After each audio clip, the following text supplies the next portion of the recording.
Hello, and welcome. I am Webweaver, and I'm so glad you have found my channel here today. This is where I do a weekly tarot reading, just to give us some guidance for our week ahead. As always, these readings are for entertainment purposes only. And I am using the Slavic Legends Tarot deck, which you can see the box there. This deck does not come with a book. However, they have an online website where you can look at the legends that are associated with the major arcana cards. So I have copied down that information into a little book here. So if I pull any major arcana, I will be reading from that book just to give us the background to the cards and the imagery and what it's all about. All right, so this reading is going to be for the 13th, 14th, 15th, 16th, 17th, 18th, and 19th of July. So Monday through Sunday. I hope you all have had a lovely week.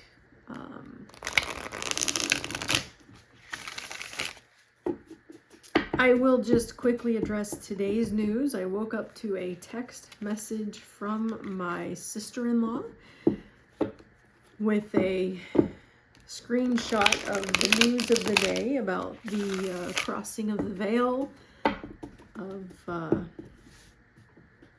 Mr. Graham.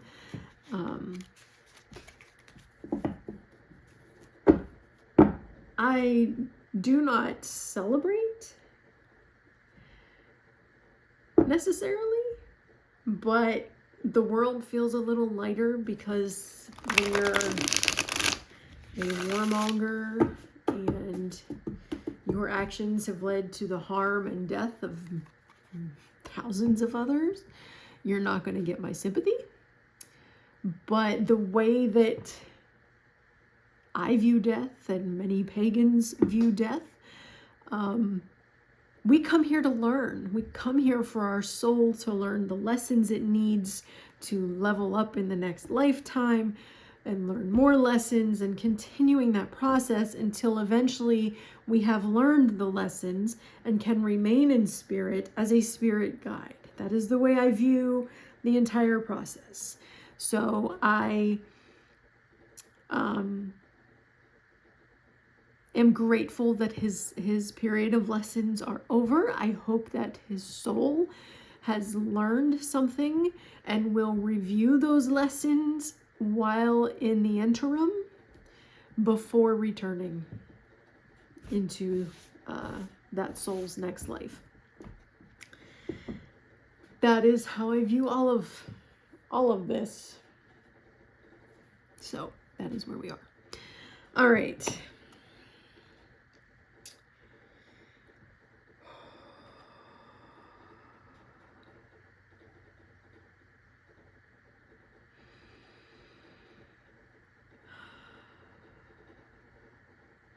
All right. What do we need to know for the week ahead? What's our messages for this week? The 13th, the 14th, the 15th, the 16th, the 17th, the 18th, and the 19th. What do we need to know from Monday through Sunday? There's some lovely incense going here. Okay. All right, we're going to stop there. What do we need to know? Let's get this show on the road. All right. Oh dear. Okay, so right off the bat, we have a major arcana. We have the devil for Monday. So the devil means that, let me pull out the book first of all so I can find this, because they aren't numbered on the cards, and so I have to flip through and find the card. So when you look at the image of the devil, there are people chained to the devil. So this is basically that there is something that is controlling you. There is something that you have chained yourself to. There is something, whether it's an addiction or something of that nature. Goodness gravy. But you have something that is maintaining control over you. You are chained to this thing. And the message of this card is that you need to break free from that. And of course, the pages of this book are sticking together, so things are not going as I had hoped. You need to break free from those things that are controlling you, that have control over you, so that you can have control over your life, your actions, the things that you do. Now, if this is something that you're dealing with that is, an addiction or what have you, that can be very hard. So you need to seek out the people that can help you with that. Why am I not seeing it in here? Ugh.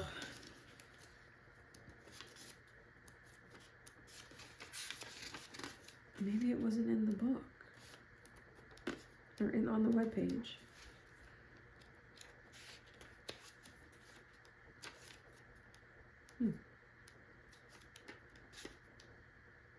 Anyway, that is the message of the Devil card. It is just that there is something that has its control over you.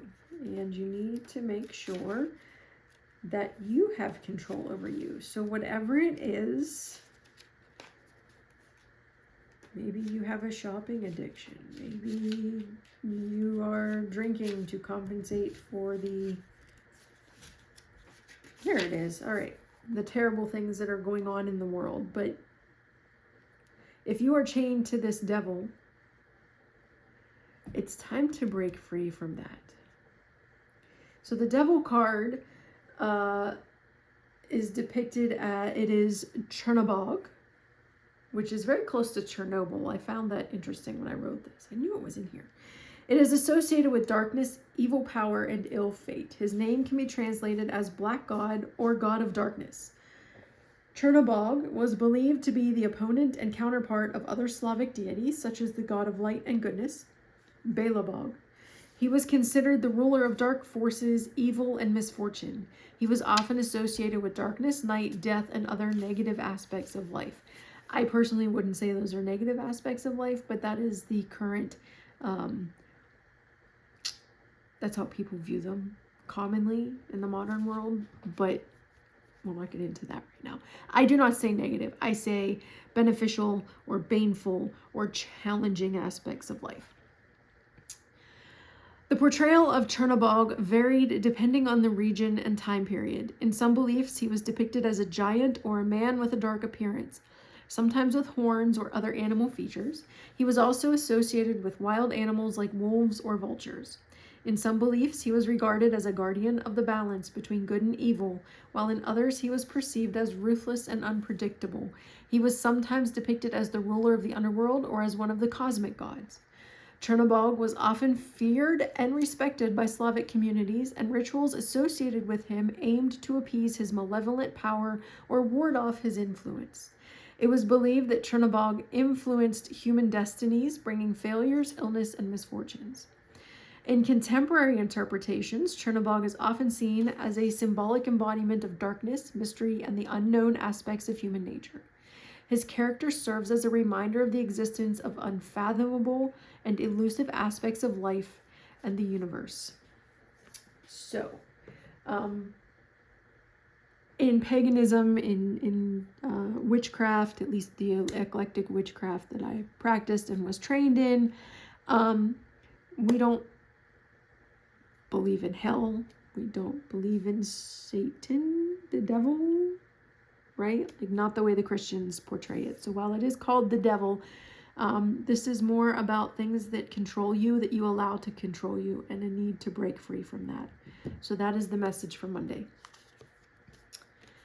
All right, for Tuesday, we have the Four of Coins. So we have a swan-like creature there.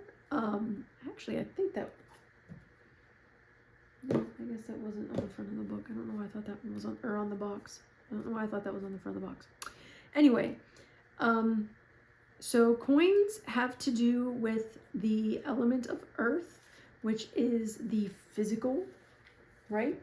So we see this goose or swan, it might be a duck or goose, maybe it's a goose, I don't know, surrounded by all of these jewels and gems, and of course the coins are all there. The possessions, right? The hoarding, if you will. It is a possessiveness. So this card has to do with trying to control everything, being obstinate. You know, think of, I was born in the 80s, grew up through the 80s and 90s. Scrooge McDuck from DuckTales, swimming in his coins, not wanting to part with even a dime. That's the energy of this card, right? Having control over it, possessiveness, all these possessions around, not wanting to change, just wanting to keep it as it is. So a resistance to change, if you will. Could be putting up unhealthy boundaries. Think of all the times he put all these special, you know, alarms on his vault. If we go back to Scrooge McDuck, that's the image I have in my head right now. So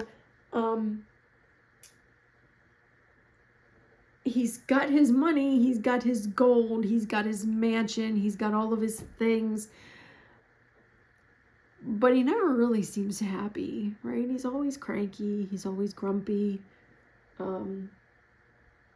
So he's accomplishing goals. He's meeting his goals, but he's never satisfied, right? That's the message of this card. So you need to ask yourself, are you hoarding something? Is there something that you have unhealthy boundaries around, that you are trying to control and trying to keep for yourself, but it's not making you happy? Like, yes, you're glad you have the things, but is it really bringing you happiness, or is it just making you grumpy and stressed out? So there's the Four of Coins. All right, for Wednesday, we have the Two of Swords. So swords have to do with air, which has to do with communication, which Mercury, remember, is still in retrograde, so there may be challenges to that. But swords have to do with air, communication,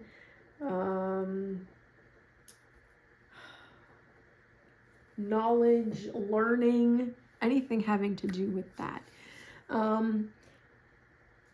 Twos tend to be either a challenge of some sort or a need to balance, which can be a challenge. I'm just moving these cards out of the way so I can see a little better. It could be that you have a stalemate. You can see that this person's sitting there with the swords crossed, almost like we're not going anywhere. She's comfy. She's not moving.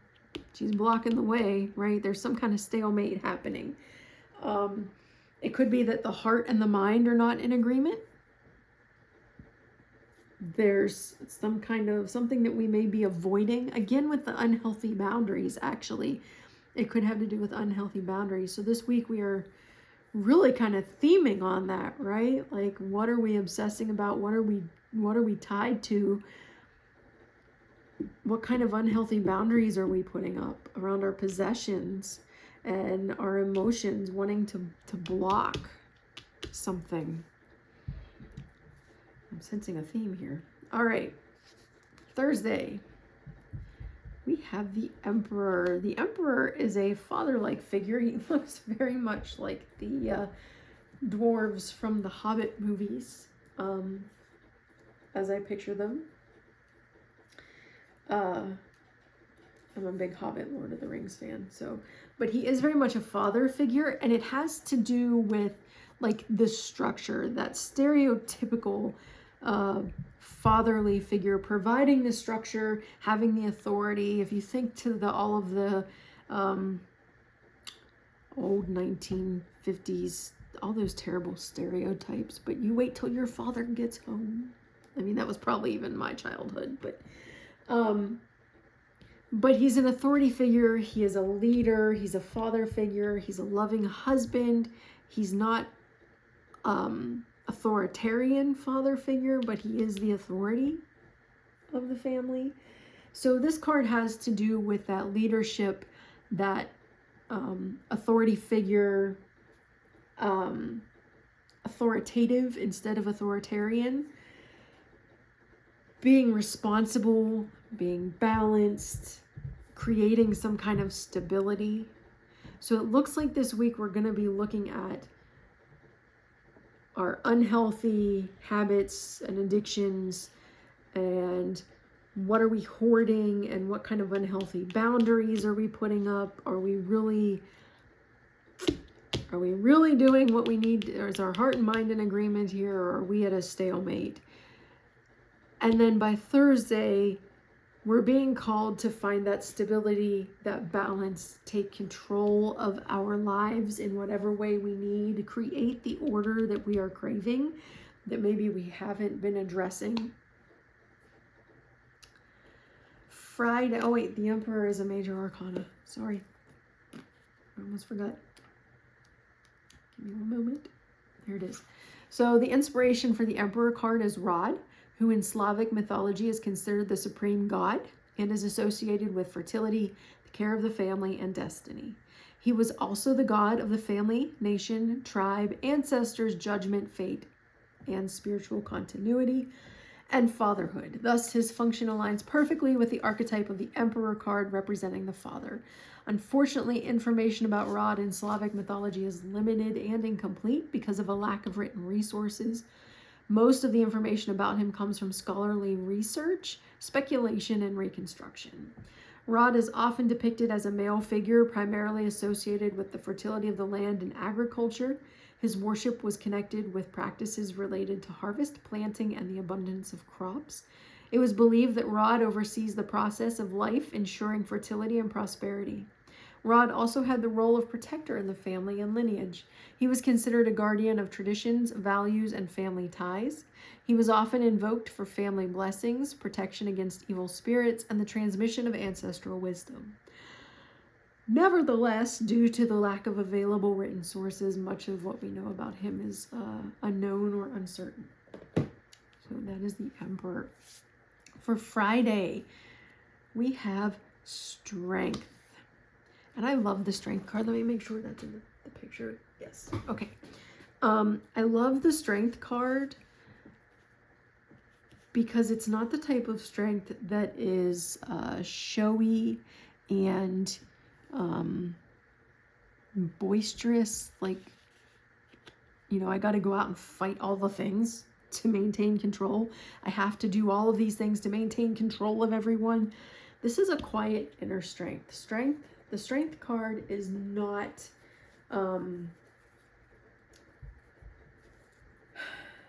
the Strength card is not like the Chariot, where it's this outward, forward. I have to run over my enemies. I have to, you know, vanquish everything. This is more about being calm and patient, compassionate. It's that self-control. This is an inner strength more so than an outward strength. It's a strength of character. It's your personal power, determination, self-control. It's that kind of strength. It is a calm control, maybe a type of healing that brings strength, but I like the Strength card. I've always liked the Strength card. But that is what we're being called to on Friday. I'm trying to find the Strength. information in here. Here it is. The inspiration for the strength card was Dziwana. She was, I may be butchering this. I have Polish ancestry, Slavic ancestry, but I do not speak it. She was revered as the goddess of nature, hunting, and wild wilderness. She symbolized the strength and beauty of forests and was a protector of animals. Her presence was particularly important for hunters who sought her blessings in successful hunts. Goddess Dziwana, it's Dziewanna if you're interested, was depicted as a young woman with a pale, delicate appearance, often dressed in a gown made of plants and flowers. Her hair was long and flowing down her shoulders, and she held wreaths of green leaves in her hand. As a goddess of nature, she had the influence over the fertility of plants and animals. She was associated with the arrival of spring and the rebirth of nature after the period of winter slumber.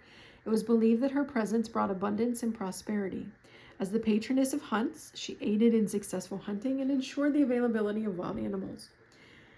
Dziwana also had a magical aspect and was regarded as a witch or sorceress. In some stories, she was portrayed as a master of magic, possessing abilities for spells and enchantments. She was often seen as a guide to the spiritual realm and had the power to communicate with other supernatural beings.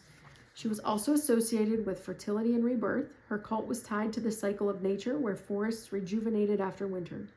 During the spring, she played a significant role in rituals and celebrations where homage was paid to her and offerings were made in exchange for prosperity. So that is what we have for Friday, is that inner strength. So reviewing, well, let's get to the end and then we'll review. All right, Saturday.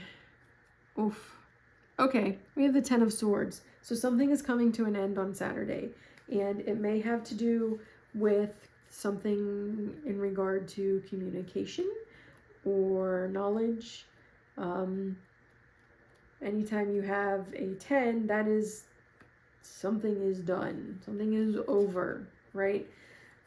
It can be the Minor Arcana Death card. Clearly, we've got a skeleton of a creature here with 10 swords that had stabbed it when it died. This is very much a bottoming out, victim mentality, possibly. It may be that you're feeling left out or feeling stabbed in the back. It may be that you need to surrender to unpleasant or unfortunate circumstances. So maybe you will get some kind of news that you just have to accept and move on, and it's crappy, but it's there.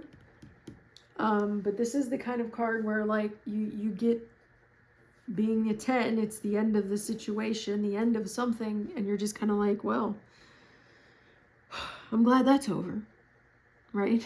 It's just where we are. So Saturday may be an ending of some sort in the realm of air. And then Sunday, now that's what's on the front of the box, the 9 of Coins. So again, coins are physical. It's the physical realm, the realm of earth, and 9 is very, very close to being the end. It's actually kind of the end. This is just the wrap up, right? This is we're there. So this has to do with discipline, self-reliance. You have what you need, right? You have what you need to continue to move forward. You have the coins, you have the goose, right? There's our goose. But it's happiness, it's success. You have succeeded. So after an ending here in the realm of air, we are just about at the end here, and it's a successful one, right? It's accomplishment, abundance, self-sufficiency, not having to rely on someone or something else. So we go from Monday being chained to something or someone, right? Having to try to break free from that. We look at what we're hoarding. What do we have that we're just taking more in, but it's not making us happy? Maybe we need to stop taking that in. focusing on whether our heart and mind are in agreement. We're at a stalemate until we figure out what agreement it is and get things lined up. By Thursday, we are being called to find that structure, find that stability. We are going to need to use our inner strength, our patience, our calm healing. Focus inward, grow your strength inward. And whatever it is, I have a feeling this is the end of it, right? We are working through something this week that by Saturday, it's the end of the situation. Whew, what a week. We've had to focus on a lot of crap. Here we are at the end. It's over. We accept whatever the outcome is, and we move forward with self-sufficiency and success from whatever we were chained to. We're not having to rely on that anymore by the end of the week, by Sunday. All right, so that is our reading for the week. I'm sorry this went a little long. We had several of those major arcana in there. I hope that this week is gentle for you. I hope that whatever it is that you are working through this week, that you remember you do not need to be chained to whatever the problem is. You do not need to keep hoarding something that doesn't make you happy. Get your heart and mind in alignment. Find that structure and stability. Be that authoritative figure in your own life. Find that inner strength. Build that inner strength. Accept what it is you have to let go of, whatever it is that has died off and is gone. It's an unfortunate thing, but it's over. Move on into your period of success. There you have it. I hope you have a great week, and I will see you next Sunday. Blessed be.